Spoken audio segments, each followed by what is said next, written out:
Hello again and welcome to the show. As always, I'm Jason McNeil and this is Cup of Joe Canada. Now you're probably aware we just recently finished our federal election. One of the worst election campaigns that I can remember. I mean, for the most part it was just mudslinging and tearing down reputations and bickering about speculation and fear mongering. There was not much real substance discussed, and there wasn't very much meat on the bones in terms of the issues, the real political issues. So I was somewhat unsurprised but disappointed by the outcome. I think a lot of people were disappointed, and I think a lot of people should be. It really feels like nobody won the election. You know what I mean? Like, not to say obviously the Liberals won the election, they got the most seats, but nobody should come out of this feeling like a winner. Now the scary thing about that is that for the three major parties, well, the two major parties now, because the NDP has less seats than the Bloc, but for the three major parties, they all came out afterwards and spoke with very sort of like victorious kind of rhetoric, like they had won something or they had accomplished something. And that I think should make us all a little bit sort of leery, nervous, make us question our affiliations. And at the end of the day, none of us should be digging in. I think that's the biggest takeaway from this election. None of us should be digging into our political ideologies and betting the farm on any of the horses that we've seen running. That's what I got. So now we're going to have Chrissy, my producer Chrissy, she's going to throw me some questions about the election and kind of get sort of different angles and how I feel on them. So go ahead, Chrissy. What are your thoughts on Quebec and the Bloc? Okay, so the Bloc, basically the real winners of the election, if there is one. You have a party that runs only in Quebec. They're a separatist party. Now they'll say, we don't want to separate. We just, it's a different message, a different thing that the Quebec people are sending. It's not a separatist message. It's an independence message, a self-governance message, whatever you want to call it. But here's the thing. I watched the English language debate and he was easily the strongest leader on the stage, right? Like Jagmeet Singh came across as the most Canadian, the most human sounding. Most of it was just, again, mudslinging and politicking. But this guy, the way he spoke about Quebec and Quebec's interest and what Quebec wants and what Quebec deserves, and I'm just watching thinking, how come no one talks about Canada that way? You know what I mean? So like, it doesn't surprise me that in Quebec, they were like, yeah, we could go with this guy. And then, interestingly enough, I think the turning point came in that debate because Justin Trudeau, as horrible as this is, or as silly, he actually managed to chastise Jagmeet Singh into saying something on the Quebec bill regarding religious symbolism. And the fact of the matter is this, none of the parties want to touch it because they're all cowards and they're like, listen, we don't like it, but we're not going to say anything because we don't want to lose votes in Quebec. Trudeau took that, he was able to flip it on his head and like wag his finger at the guy, the guy who's actually the first minority running for federal, to be prime minister at the federal level. The guy who actually wears a turban and goes to Quebec and talks about these things, he wags his finger at him and says, I'm disappointed in you for not standing up for minorities, to then say, my part is the only one that might, not will, might. Keep in mind, you are the government and you have not stepped in or said anything. So you won't. But somehow this little, show convinced Jagmeet Singh, I have to say something. The next day he comes out and says, I will tackle this issue if elected prime minister. And I just heard votes leaving Quebec. The NDP just losing Quebec overnight.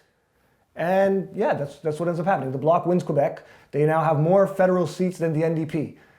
If that's not a red flag for people in terms of like, our politics as is not working, I don't know what is. All right. Next. How long do you think until the next election? Well, typically minority governments don't work out, and this one seems even more kind of like it's not going to work out. Again, because everyone seemed to come out and act like they won. I'll give it maybe a year, 18 months, possibly. I think what happens is the Liberals will work with the Conservatives to get the pipeline. All of the other parties will be like, no, we don't want to work with you then.